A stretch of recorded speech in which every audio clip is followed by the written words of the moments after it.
Hola, soy el tío Dani. ¿Sabías que tienes derechos humanos? La Constitución lo dicen y yo también. Peleo por ti, Chihuahua.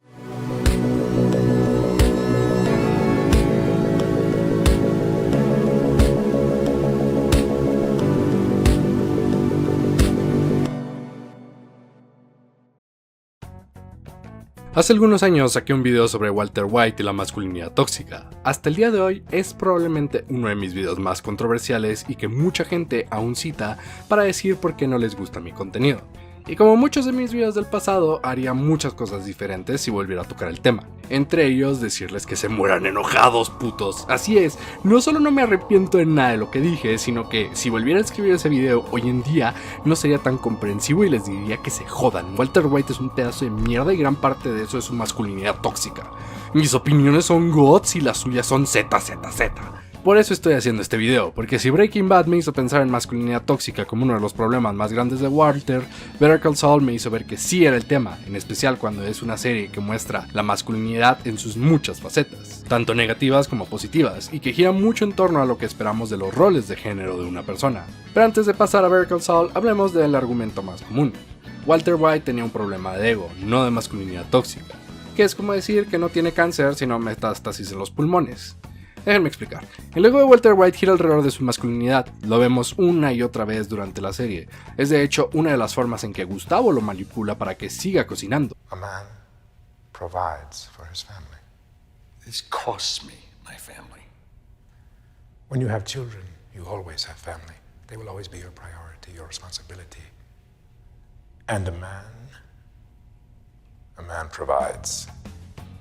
Walter tiene una visión tan frágil y fácil de leer de la masculinidad que cuando Gustavo lo invita a su casa, se encarga precisamente de dejar juguetes de niños por ella para hacerlo empatizar como si ambos fueran hombres de familia, lo cual termina revelándose como una mentira episodios después cuando descubrimos que Gus es en realidad gay y no ha olvidado a Max después de tantos años. Pero el indicio más grande de que la masculinidad tóxica siempre estuvo ahí ocurre en la primera temporada. Primero que nada, ¿por qué Walter dejó materia gris? Esto nunca se explica en la serie. Él dice que es porque lo engañaron para quitarle una parte de su compañía en un momento de desesperación, pero una y otra vez vemos durante la serie que esto no es cierto. Él tomó el dinero porque quería. Había otras opciones. Gilligan ha dicho en entrevistas que gran parte de la razón por la que dejó materia gris y a Gretchen es porque se sentía amenazado por ella, ya que era de una familia más adinerada y siempre iba a sentir que era inferior. Walter cree que por tener una relación con una mujer de su edad, económicamente estable y que tenía más experiencia, lo hacía sentirse menos. Por eso fue y embarazó a Skyler, una mujer que apenas conocía y que era mucho menor que él, y a sus ojos más tonta y fácil de controlar. Esto sí, tómense esto como ustedes quieran. Saben que no soy muy fan de el creador dijo esto después de terminar la serie, así que ahora es canon. Pero sí nos da una perspectiva sobre qué clase de persona creen los creadores que Walter es, y cómo esa decisión dirige a su personaje. Lo que sí es 100% canon es que Walter demostró desde un principio que le importaba un pepino proveer para su familia y todo se trataba del hombre chingón que era y cómo él solito podía sin ayuda. Porque toda la excusa de cocinar metanfetamina es la única forma de proveer para mi familia deja de existir en el momento en que Elliot le ofrece un trabajo bien remunerado y con servicio de gastos médicos mayores. Walter dice que no lo quiere tomar porque lo siente como caridad y un insulto, que si va a conseguir el dinero lo hará bajo su propia mano y con sus propios esfuerzos. Pero eso nos revela la verdad, ¿no? Nunca le importó su familia, porque si fuera así, aun con el orgullo herido o cualquier percepción de supuesta caridad, se hubiera asegurado de que su tratamiento no afectara económicamente a su familia, y que incluso después de su muerte, su familia tendría algo a lo que aferrarse gracias a los seguros de Grey Matter. Pero eso no lo dejaría pintarse como el mártir, el padre, el hombre que sacrificó todo por su familia, que hizo hasta lo ilegal por ellos, que él, como un buen hombre, provee, aunque su familia lo odie. No es sobre la familia, es sobre ego masculino, es sobre control. Es sobre saber que él es todo para su familia y que sin él no serían nada. El eje principal de poder del orden de género europeo-americano es la subordinación total de las mujeres y la dominación de los hombres. A pesar de las diferentes resistencias articuladas en el feminismo, persiste. Estas resistencias y reversiones significan dificultades continuas para el poder patriarcal, definen un problema de legitimidad, la cual es de gran importancia para las políticas de la masculinidad. Se debe dar atención igual a las consecuencias económicas de las divisiones de labores por género, el dividendo que se le acumula a los hombres de las participaciones desiguales de los productos de las labores sociales. Esto se discute comúnmente en términos de salarios desiguales, pero el carácter relacionado con el género del capital también debe destacarse. Así que no es un accidente estadístico, más bien es la parte de la construcción social de la masculinidad. que los hombres, y no las mujeres, controlan a las grandes corporaciones y las grandes fortunas privadas. Tan improbable como suena, la acumulación de riquezas se enlaza firmemente a la arena reproductiva a través de la relación social del género. Es imposible entender la formación de las masculinidades de la clase trabajadora sin poner todo el peso correspondiente a sus políticas de género.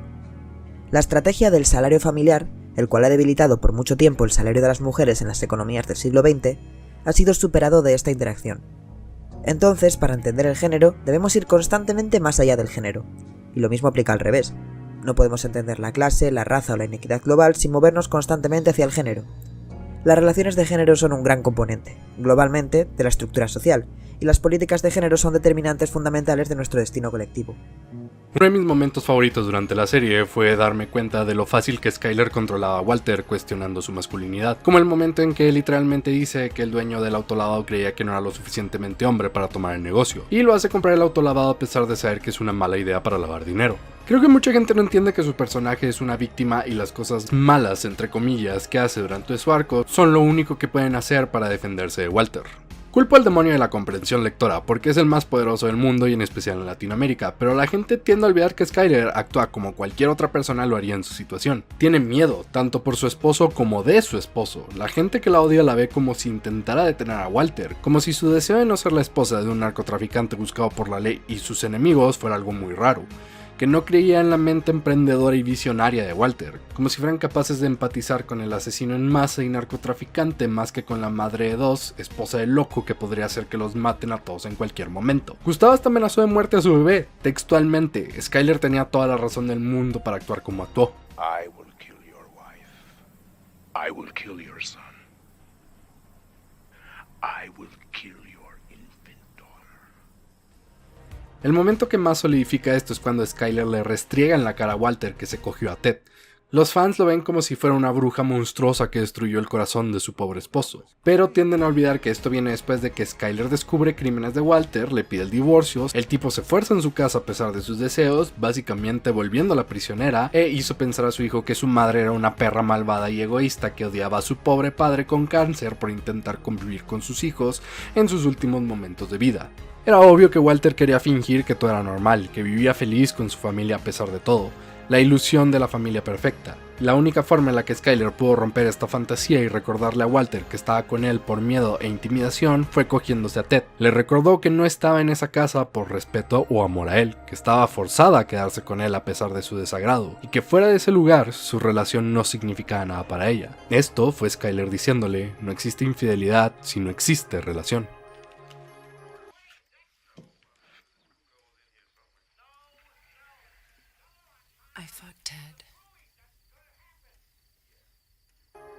Pero Walter, como muchos otros hombres enfrascados por el patriarcado, no ve a Skyler como una persona, su compañera y pareja en esta vida. La ve como su propiedad, como un objeto que le pertenece. Un objeto no se puede divorciar, está ahí para él cuando lo necesita. Ella solo debería sentir y aceptar que su esposo cada día se vuelve más violento y agresivo, mientras pone la vida de tu familia en riesgo. Evitar ese riesgo es su trabajo, su deber como patriarca. Ella, como su esposa, está mal por siquiera cuestionar su sabiduría, y por eso la serie señala una y otra vez cómo Walter se siente castrado. Su esposa lo masturba en su cumpleaños sin siquiera mirarlo, sus alumnos no lo respetan, tiene un hijo tullido, es una burla de lo que es ser un hombre. Todo esto se completa con el contraste que existe entre Walter y su cuñado al inicio de la serie, Hank, el macho de verdad, al que todos admiran. Walter es débil y por eso debe usar su cerebro. Hank es un hombre fuerte, por eso puede tener un trabajo de verdad. Agente de la DEA, un agente a nivel federal. Hank exuda la masculinidad que Walter cree que necesita tener, incluido el respeto y admiración de su propio hijo. ¿Quién quiere presumir que su padre es un maestro de prepa? Ahora, ¿un policía federal? Eso suena muy chingón. Y Walt lo resiente por eso. Lo cual es extraño porque irónicamente el arco de Hank va en parte de cómo su identidad masculina termina dañándolo, y cómo rechazando aspectos de la masculinidad tóxica que se asocian al arquetipo que quiere presentar, de hecho sale del otro lado como mejor persona. No es verdad que los hombres no están dispuestos a cambiar. Es verdad que muchos hombres le tienen miedo al cambio. Es verdad que un montón de hombres ni siquiera han empezado a ver las formas que el patriarcado los aleja de conocerse a sí mismos, los aleja de estar en contacto con sus sentimientos, de amar. Para conocer el amor, los hombres deben soltar el deseo de dominar, deben ser capaces de elegir la vida sobre la muerte, deben estar dispuestos a cambiar. Hank podrá ser un macho, un hombre de hombres, pero a diferencia de Walter, él genuinamente se preocupa por su familia, incluso si tan solo es una familia de dos, él y su esposa. Mientras Walter se la pasa gritando que ama a su familia y todo lo hace para protegerlos, una y otra vez lo vemos poniéndolos en riesgo por su fantasía de poder y de ser el proveedor. En cambio, Hank en varias ocasiones hace exactamente lo contrario, deja ir oportunidades grandes de su carrera por la seguridad de su familia. Por ejemplo, cuando tiene lo que él cree es la oportunidad perfecta para cerrar uno de los casos más importantes de su vida, ya que tiene a Jesse literalmente acorralado y sin salida. Termina dejando ir esa oportunidad porque piensa que María está en peligro por la llamada falsa que Walter orquestó. Caso contrario, Walter se pierde el nacimiento de su hija por querer seguir en el negocio. Algunos podrán decir, oh sí, lo de María fue una emergencia, lo otro solo era un parto, pero un parto también es una emergencia, en especial en una mujer de la edad de Skyler. Y vamos, no me van a decir que perderse el nacimiento de su hija por andar vendiendo metanfetamina deje bien parado a Walter. La verdad es que pareciera que los escritores usan a Hank para una completa negación del arquetipo de macho cabrón que todo lo puede, ya que esta masculinidad clásica por la que sería visto como un héroe en otras series o películas, aquí solo termina lastimándolo. Después de matar a Tuco, algo que en una serie que tratara la masculinidad tradicional de forma menos crítica se hubiera visto como una victoria y un momento heroico, Hank tan solo termina con estrés postraumático. Incluso con el monstruo que Tuco era, su muerte no se glorifica.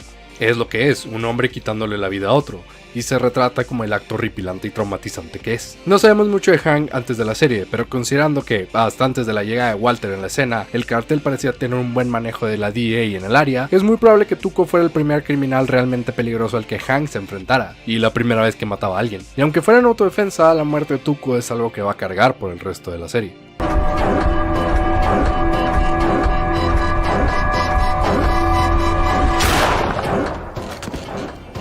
También cuando tuvo su enfrentamiento con los primos, es el escenario típico de las películas de acción con el protagonista contra los mini jefes, solo que aquí termina de la forma cruelmente más realista, con un primo muerto, uno discapacitado y Hank al borde de la muerte. No hay heroísmo o fanfarrias, solo tres tipos que se hicieron daño entre ellos. No. Muy fácil. Luego tenemos la escena donde Hank le pone la vergüenza de su vida a Jesse después del engaño con María. Cualquier otra serie o película de policías hubiera visto esto como un momento triunfal. El policía que no juega con las reglas y no tiene miedo de tomar la justicia en sus manos porque la justicia defiende demasiado a los criminales que a veces solo necesitan una golpiza. Probablemente lo que la gente que usa una bandera del Punisher temática de la policía piensa mientras se masturba en sus apartamentos de divorciados. Pero aquí de nuevo termina de una forma muy real. Se ve como el ejercicio de la brutalidad policíaca que realmente es. Un momento donde Hank, sabiendo su estatus como representante de la ley, se da el derecho a ejercer violencia de una forma desmedida. Pero claro, como Breaking Bad es una serie de ficción, aquí el policía que abusa de su poder es realmente castigado. Estuvo a nada de perder el trabajo y Jesse casi le arruina la vida y con justa razón.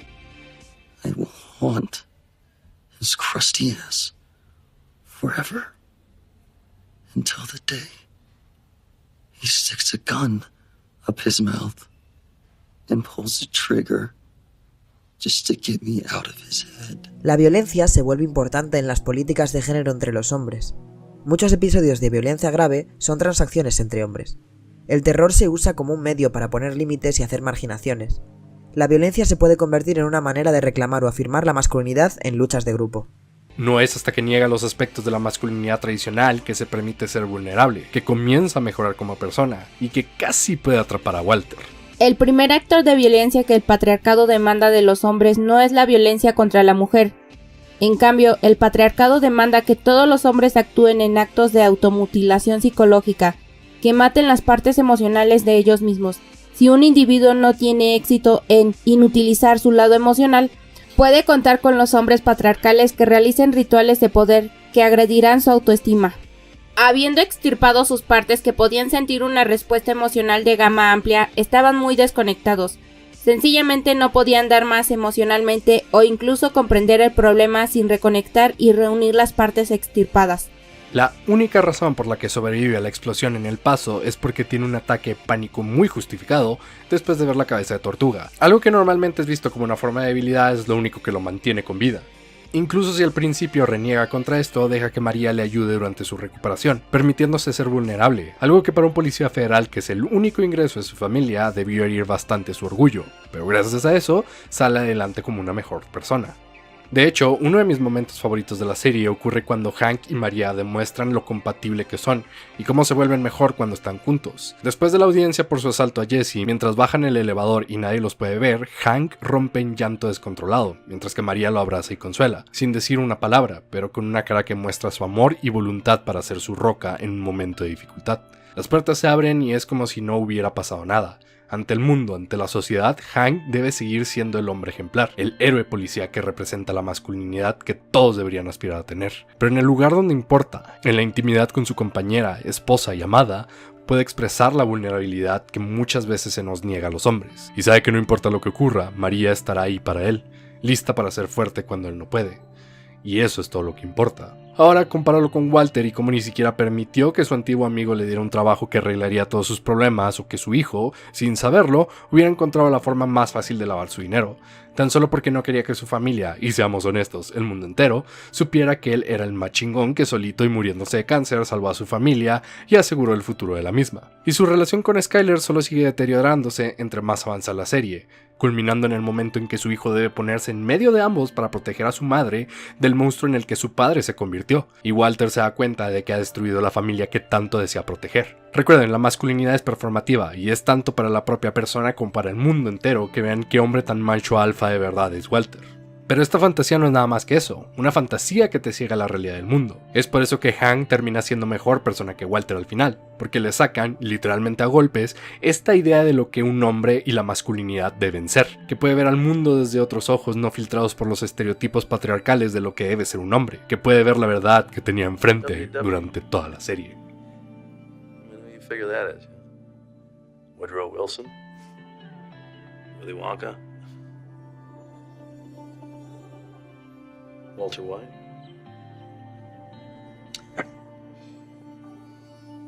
You got me. Al final del día, los hombres que no eligen la violencia ni la muerte, lo hacen porque quieren vivir bien y completamente, porque quieren conocer el amor. Estos son los hombres que son verdaderos héroes, los hombres cuyas vidas necesitamos conocer, honrar y recordar. Do what you're gonna do.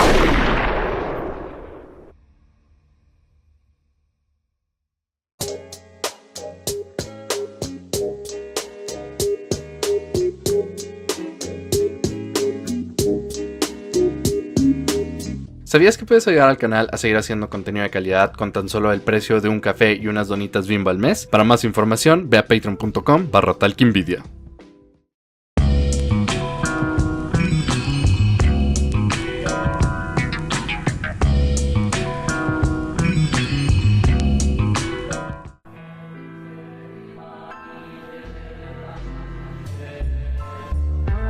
La masculinidad es un tema muy importante en Better Call Saul, no tanto como en Breaking Bad, pero con un cast compuesto en su mayoría por hombres, es bastante obvio el por qué la masculinidad y cómo se expresa define a sus personajes, y la forma en la que el mundo los percibe.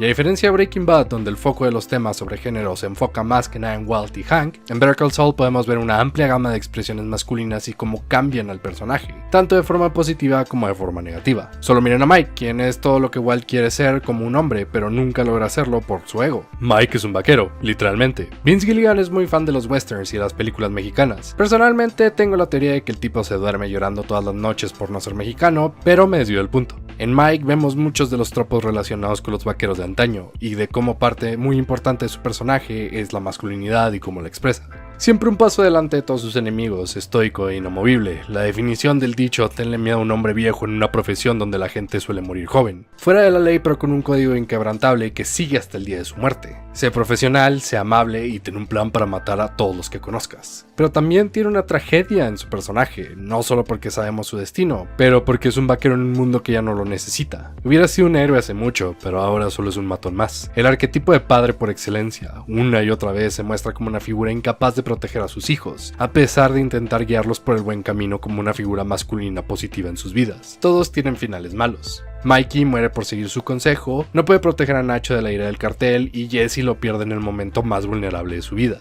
Todo lo hace por la familia y aún así no puede dejar de perderla. A diferencia de Walter, él no tiene que andar presumiendo al mundo entero que todo lo que ha hecho lo ha hecho por su nieta y su nuera. Solo lo hace y ya. De hecho es gran parte de la razón por la que sabe que todo lo de Walter es puras mentiras. Ve a través de esa mierda que dice sobre proteger a la familia y a la gente que le importa. Oh, y claro, no podemos olvidar la vez que conoció a un hombre inteligente que era capaz de hacer lo que nadie más, pero que a diferencia de Walter, él sí está dispuesto a dar su vida por su familia, incluso si era solo su esposa.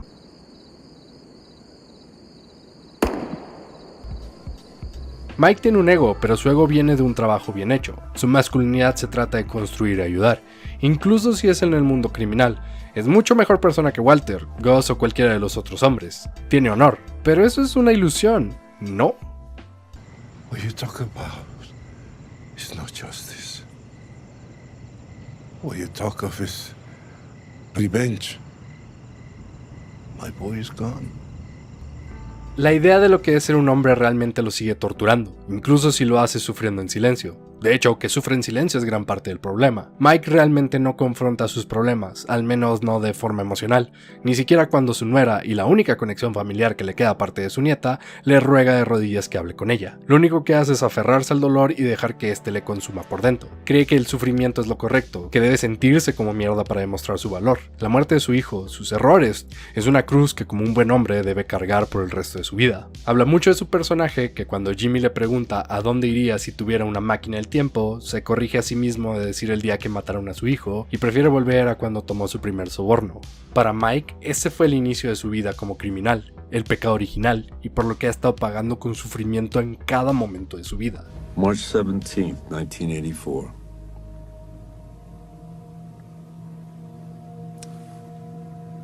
Day I took my first bribe. You worked in the parking booth at the courthouse. You're the attendant. I was. Ser vulnerable es un estado emocional que muchos hombres buscan evitar. Algunos hombres pasan su vida en un estado evitativo y por lo tanto nunca experimentan la intimidad. Tristemente, todas hemos confabulado con el patriarcado al fingir con los hombres, pretendiendo niveles de intimidad y cercanía que no sentimos. Les decimos a los hombres que los amamos cuando no tenemos ni idea de quiénes son en realidad. Les decimos a los padres que los amamos cuando en realidad estamos aterradas de compartir nuestras percepciones de ellos. Nuestro miedo de que, si no estamos de acuerdo, nos repudiarán, excomulgadas.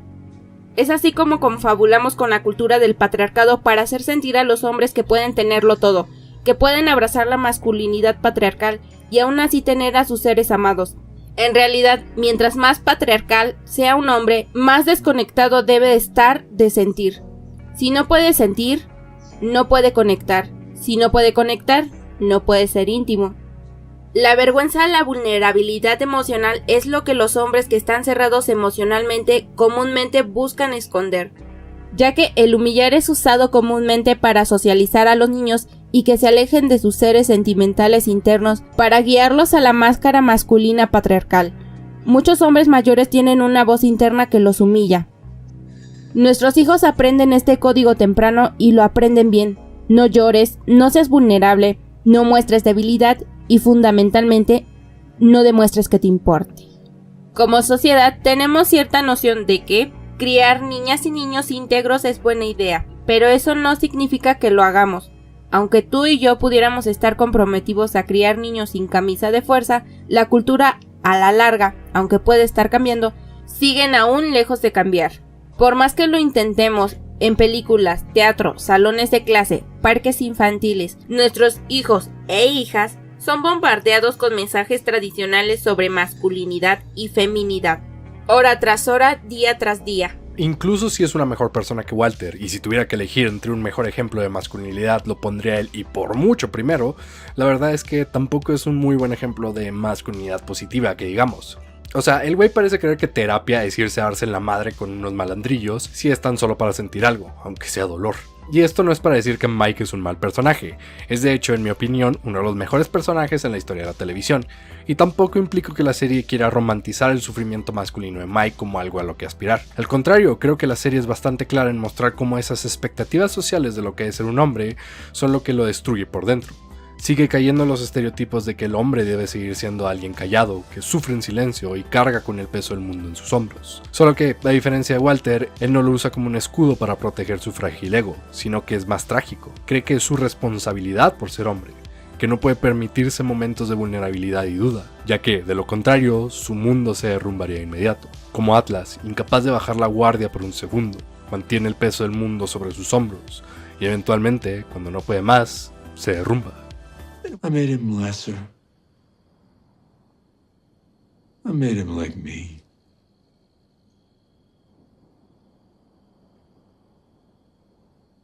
And the bastards killed him anyway. Los niños pequeños son los únicos hombres en nuestra cultura que tienen permitido estar completamente en contacto con sus sentimientos, momentos permitidos donde pueden expresarse sin humillación su deseo de amar y ser amados. Si son muy afortunados, son capaces de quedarse conectados a su yo interior antes de que entren a un sistema escolar patriarcal donde los roles de sexo rígidos se les impondrá por sus compañeros tan rigurosamente como en cualquier prisión para hombres adultos.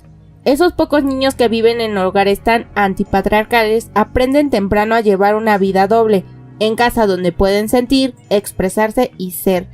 Fuera de casa deben adherirse al rol del niño patriarcal. Niños patriarcales, como sus contrapartes adultas, conocen las reglas, saben que no deben expresar sus sentimientos, con la excepción del enojo, que no deben hacer nada que pueda considerarse femenino o afeminado. Todos los días a lo largo del país los niños consumen imágenes de medios de comunicación que les mandan un mensaje sobre cómo lidiar con las emociones. Ese mensaje es pórtate mal. Portarse mal usualmente significa la agresión exteriorizada. Patear, gritar y pegar dan atención, ya que la crianza patriarcal no les enseña a los varones que expresen sus sentimientos con palabras. Los varones van a portarse mal o a explotar. Y a muy pocos niños se les enseña a expresar lo que sienten con palabras, cuando lo sienten. E incluso cuando los niños son capaces de expresar sus sentimientos en la niñez temprana, conforme crecen van aprendiendo que no se supone que sientan, así que se desconectan. Y pasando de un macho 100% masculino y tradicional como Mike, ¿por qué no hablamos de mi Lalito, como yo lo llamo, el villano queer 2, el cochinero en la radio? Told you. Be nice. Y en el radio un cochinero. Si bien Lalo no es necesariamente codificado como queer de la misma manera que personajes como él de las chicas superpoderosas, Jafar en Aladdin o el príncipe encantador en Shrek, tampoco podemos decir que es un machote típico mexicano, al menos no lo que hoy pensamos cuando nos viene a la cabeza un hombre mexicano masculino. Personajes así serían más bien Héctor, los primos o hasta Tuco, personajes que exudan esta violencia y fuerza, ya sea estoica o explosiva, que te hacen pensar que pueden convertir un cartón de carta blanca en violencia intrafamiliar en un abrir y cerrar de ojos. Son tu padre, tu abuelo, tu hermano mayor con problemas de ira. Lalo es más bien como tu primo cool que no está casado y que tiene como 15 años viviendo con el mismo roomie y que por alguna razón siempre lo invita a la cena de Navidad. Y este no soy yo sacándome cosas del trasero. Hasta Tony Dalton ha dicho como la forma en que Lalo se obsesiona con atrapar a Mike es casi como si tuviera una crush con él. Algo más que una rivalidad enemiga. Michael, is that you? Con camisas floreadas, pantalones aprietados y zapatos abiertos. Pero cualquier mexicano se va a reír de esto porque es moda buchona y nadie en México va a decir que esa moda no es masculina, lo cual solo sirve para probar que sí, efectivamente el género es completamente social y performativo, porque lo que en una cultura podría considerarse una forma de vestir no conforme con el género que se le asignó a las personas al nacer, para otra cultura es como se viste tu primo Roberto que tiene 4 hijos con mujeres diferentes, ya va por su 5º divorcio y siempre encuentra la forma de superarse a sí mismo en decir la cosa más homofóbica que has escuchado en tu vida. En el pecho mi cuerno. Lo cual continúa cuando te das cuenta de que Tony Dalton es realmente el macho mexicano perfecto si hubiera sido el protagonista de una película del cine oro mexicano. A veces bromeo diciendo que es como si Pedro Infante y Jason tuvieran un bebé, pero es que es cierto, es este hombre que exuda una confianza masculina irresistible, una sonrisa que derrite y carisma que logra enamorar a una mujer 20 años mayor que él, recientemente viuda. Sí, es un machito, pero con esa sonrisita dulce es con la que te desarma, te toma de la mejilla y te dice cosas bonitas para obtener lo que quiere. Te canta sobre amor, besos y rosas, lo cual solo vuelve más aterrador recordar que es un sociópata que matará al menor inconveniente y que realmente todo eso es una fachada para que bajes la guardia y él pueda obtener lo que quiera. Bésame mucho.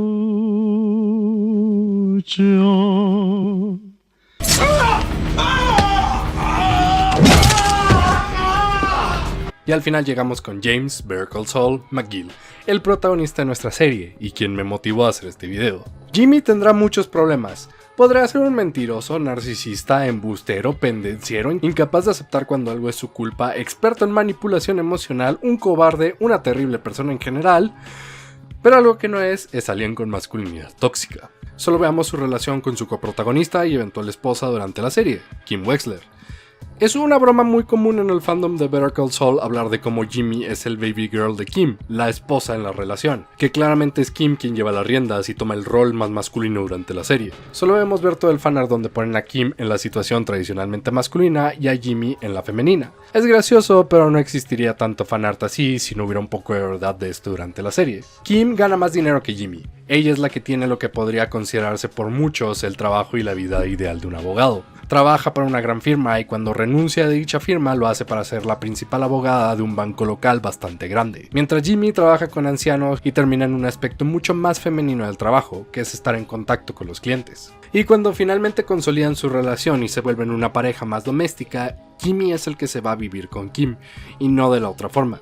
Tradicionalmente, cuando una pareja empieza a vivir juntos, suele ser la chica la que se va a la casa del chico, o en caso de que ambos aún vivan con su familia, se espera que el chico ponga la mayor parte del esfuerzo a la hora de conseguir la nueva casa. También es bastante claro que Kim es absolutamente mejor que Jimmy en todo lo que hace. Es mejor abogada, mejor litigante, mejor organizada, mejor mentirosa, mejor en cada aspecto tanto personal como profesional. Ella es la girl boss para superar a todas las girl bosses. Porque incluso después de ayudar a Jimmy a recuperarse después de su accidente en el desierto, cuando fue su turno de necesitar ayuda, le dejó bastante claro a Jimmy que no lo necesitaba, que ella podía solita. You don't save me. I save me. Muchas veces cuando se hace un video sobre temas de masculinidad tóxica, no falta el comentario de ¿y qué tal la feminidad tóxica? Como si fuera algo que realmente existe, cuando no, la idea de masculinidad tóxica solo puede existir bajo una sociedad patriarcal, donde se premia la violencia y la agresividad como si fueran aspectos inherentes de la masculinidad. Lo que sí suele ocurrir es que muchas mujeres terminan repitiendo y reforzando patrones patriarcales de lo que es la masculinidad. Hasta cierto punto, Kim es un ejemplo de esto.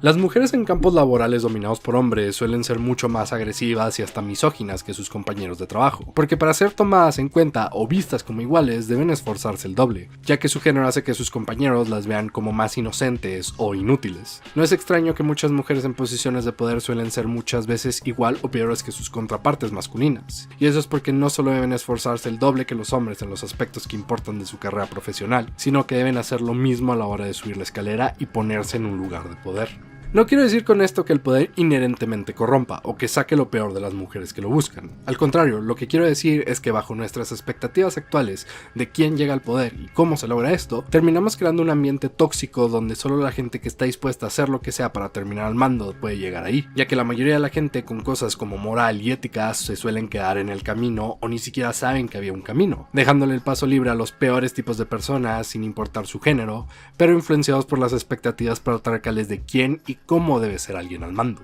Claro, esto es contraproducente porque hemos visto una y otra vez en nuestro día a día que estos hombres que aplauden a las girlboss no dudarán en arrojarlas a los leones en cuanto ya no les sean útiles. O peor, se niegan a darles el respeto que les daría a sus contrapartes masculinas, porque al final del día, parafraseando a Diane de BoJack Horseman, este país y este mundo odia más a las mujeres de lo que ama cualquier otra cosa.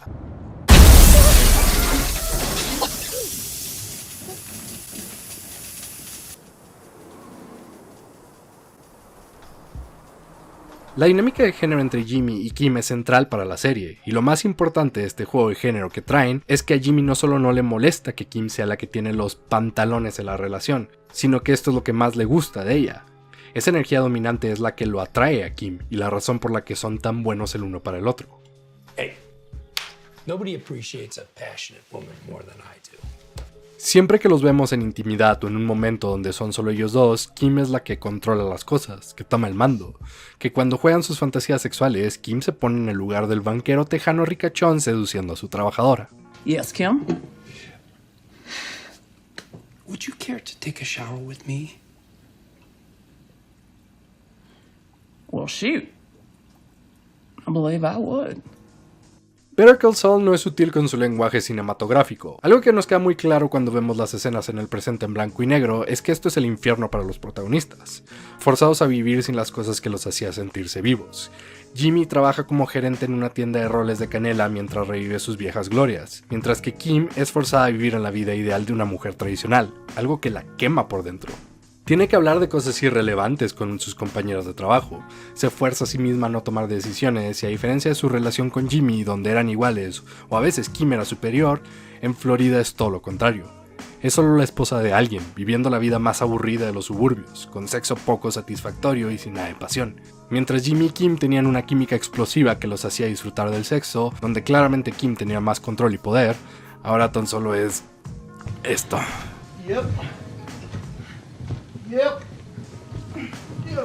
Volviendo a cómo Jimmy es medio baby girl y esposa trofeo, es bastante interesante como en una serie llena de violencia y asesinatos que se regodean en las ideas patriarcales de qué es ejercer poder, Jimmy es el único personaje masculino que nunca usa un arma durante toda la serie para dañar a alguien, que no se ensucia las manos o se involucra directamente en los planes y acciones, y que no mata a nadie, al menos no de forma directa. Todas sus acciones vienen de orquestar las cosas desde las sombras, o utilizando sus encantos y su carisma, absolutamente todo lo contrario a los otros hombres de la serie que o usaban su fuerza bruta y experiencia para ganar la situación, o su inteligencia y conocimiento teórico para salir adelante. Walter mató a un hombre en el primer episodio de la serie, y se supone que es uno de los actos pequeños que comenzó su descenso a la oscuridad. Jimmy ni siquiera logra matar a una persona cuando todo lo que ha sacrificado corre riesgo de ser en vano si esa persona llama a la policía, y esto se supone es su punto más bajo.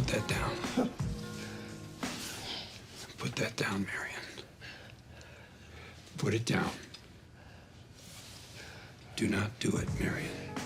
El momento en que se da cuenta que ya no sabe quién es, y que nosotros, la audiencia, finalmente sabemos que lo mejor para él es no lograr lo que quiere. Es brutal cómo esta dicotomía en el uso de violencia por los protagonistas de ambas series nos permite ver qué clase de personas son nuestros personajes cuando Walter cometiendo homicidio masivo no entra ni en el top 10 de peores cosas que hizo en la temporada 5, y Jimmy tan solo pensando en matar a alguien nos demuestra lo roto que está, y que ya no puede caer más bajo. Jimmy es medio afeminado, es todo lo contrario a los múltiples ejemplos de masculinidad tradicional que vemos durante la serie. Hasta Gustavo, un hombre homosexual y que se va más por los negocios que la violencia del cartel, es retratado de forma más masculina y tradicional que Jimmy. Él es, entre los personajes masculinos, quien más es visto llorar, sufrir y ser vulnerable durante toda la serie. Mike llora abiertamente en una sola escena. Gustavo ni siquiera dice el nombre de Max mientras carga el dolor de su pérdida en su corazón. Nacho no puede abrazar a su padre ni siquiera cuando lo consume el miedo de perderlo. Y Lalo no puede llorar de tristeza y dolor al ver a su tío, alguien a quien claramente ama y admira muchísimo, en una situación de sufrimiento. El único que se permite experimentar sus emociones al máximo, de tener a Kim para ser vulnerable, es Jimmy. Un hombre tan seguro de su masculinidad y su sexualidad que se deja ser él mismo, que se deja cambiar. Walter era un monstruo que merecía morir. Jesse fue víctima de un mundo cruel al que nunca perteneció. ¿Pero Jimmy? Jimmy fue el hombre que salió como mejor persona al final de todo, que se dio cuenta de quién era realmente, y que aceptó su destino, y lo abrazó con una conciencia limpia. Las mujeres hemos creído que podemos salvar a los hombres en nuestras vidas al darles amor, que este amor puede servir como la cura para todas las heridas causadas por los abusos tóxicos en sus sistemas emocionales, por los ataques cardíacos emocionales que sufren todos los días. Las mujeres podemos participar en este proceso de sanación, podemos guiar, instruir, observar y compartir información y habilidades, pero no podemos hacer lo que niños y hombres deben hacer por ellos mismos. Nuestro amor ayuda, pero por sí solo no salvan niños u hombres. Al final, los niños y los hombres se salvan a sí mismos cuando aprenden el arte de amar. Muchas veces suelo ver a gente preguntar, si existe masculinidad tóxica, ¿existe entonces la masculinidad positiva? Y veo a mucha gente de izquierda e incluso feministas que responden sinceramente con ejemplos de personajes masculinos, reales o ficticios, con características personales que ellos le ponen a la masculinidad positiva, para intentar de buena fe enseñarle a la gente que la masculinidad es algo bello y no una maldición tóxica que se nos fue asignada al nacer. Suelen decir cosas como ser un buen líder, alguien que protege a los débiles, una figura respetuosa que nos guía, una voz reconfortante en la oscuridad, asociándolo a personajes masculinos ficticios o reales que cumplen estos requisitos. El tío Iroh, el Capitán Holt, John Silver, Ethan Winters y un largo etcétera. Y aunque me parezca algo bonito, no puedo evitar pensar que esto suena como masculinidad tóxica con pasos extra. ¿Por qué buscamos asignarle una cualidad heroica y angelical a la masculinidad? ¿Por qué no podemos disfrutarlo como parte de nuestra humanidad? algo inexplicable pero que nos representa. ¿Qué pasa con los hombres que no cumplan con esa versión idealizada de la masculinidad positiva? ¿Han fallado como hombres? No, me niego. El género, la masculinidad, la feminidad y todo lo que está en medio, fuera y más allá de esas dos palabras, es algo hermoso que todos deberíamos poder experimentar. Algo que no debería tener ni un inicio ni un final definido. Porque les voy a contar un secreto que los dejará vivir más felices. La masculinidad positiva, la masculinidad no tóxica, es simplemente estar feliz con la forma en que eres hombre y no lastimarte a ti ni a nadie más en el proceso de eso. Los hombres con dolor, en crisis, están haciendo un llamado de emergencia. Si no lo hiciera, no sabríamos que están sufriendo. Conforme vamos escuchando sus historias, oímos que quieren estar bien y que no saben qué hacer. Mostramos nuestro amor por lo varonil, por los hombres, al trabajar para sanar las heridas de los hombres que sufren y de aquellos que los atestiguan. Muchos de nosotros hemos vivido la verdad, que reconocer las formas en las que estamos heridos es más sencillo que encontrar y mantener una práctica de sanación. Vivimos en una cultura donde se ha aceptado e incluso se fomenta que las mujeres toleren de todo corazón a los hombres cuando hacen el trabajo de destrucción. Aún así, tenemos que crear un mundo que nos pide que toleremos a un hombre cuando está buscando sanar, cuando busca recuperarse, cuando trabaja en ser un creador. La labor de la recuperación relacional varonil, de reconexión, de formar intimidad y de lograr comunidad, nunca puede hacerse sola. En un mundo donde los niños y los hombres pierden su camino todos los días, tenemos que crear guías, señales, nuevas rutas. Una cultura de sanación que empodera a los varones a cambiar está en proceso. La sanación no se logra en aislamiento. Los hombres que aman y los hombres que añoran amar lo saben. Necesitamos apoyarlos, los corazones y los brazos abiertos. Necesitamos estar preparadas para abrazarlos. Ofrecerles un tipo de amor que puede darle asilo a sus espíritus heridos, mientras buscan su camino a casa, mientras ejercen su voluntad para cambiar.